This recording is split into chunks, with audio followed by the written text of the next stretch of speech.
संविधान का अनुच्छेद 22 दंड एवं गिरफ्तारी से संरक्षण। संविधान के अनुच्छेद 22 के अनुसार किसी भी व्यक्ति को दो तरीके से गिरफ्तार किया जा सकता है। नंबर 1, दंड विषय हिरासत में लिया जा सकता है, जबकि नंबर 2 है निवारक विषय में हिरासत में लिया जा सकता है। दंड विषय में किसी व्यक्ति को किसी दंड के लिए गिरफ्तार किया जा सकता है, जिसमें यदि उसने दंड किया है तो न्यायालय के द्वारा उसे सजा दी जा सकती है। जबकि दूसरा भाग है इसका, किसी व्यक्ति को किसी अपराध करने से रोकने के लिए उसे हिरासत में लिया जा सकता है। तो पहले हम बात करते हैं दंड विषयक हिरासत में लिए जाने की। किसी व्यक्ति ने यदि कोई अपराध किया है तब उसे हिरासत में लिया जा सकता है, उसे हिरासत में लिया जाता है और उस पर मुकदमा चलाया जाता है। इसके कई भाग हैं। नंबर 1, उस व्यक्ति को जिसे गिरफ्तार किया है 24 घंटे के अंदर मजिस्ट्रेट के सामने पेश करना होता है। नंबर 2, उस व्यक्ति को उसकी गिरफ्तारी का कारण बताना होता है।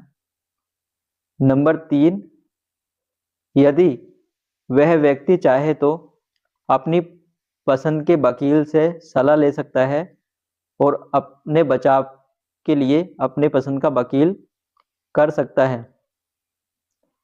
यह अनुच्छेद 22 का पहला भाग विदेशी नागरिकों पर लागू नहीं होता है, अर्थात यह केवल नागरिकों के लिए ही है। अनुच्छेद 22 का ही दूसरा भाग है निवारक एवं निरोध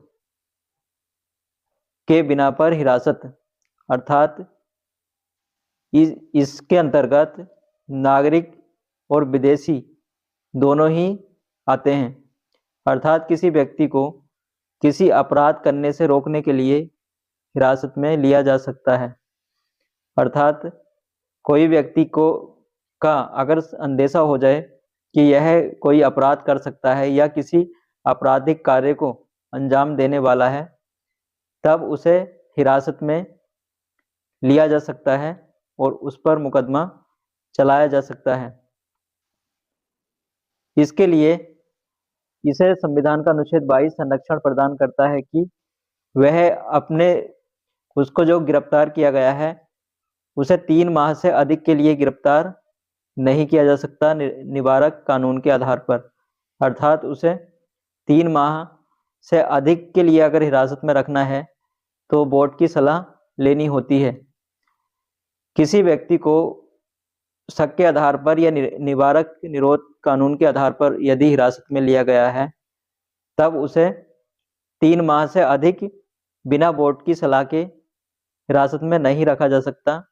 निवारक निरोध के अंतर्गत ही NSA कानून आदि आते हैं।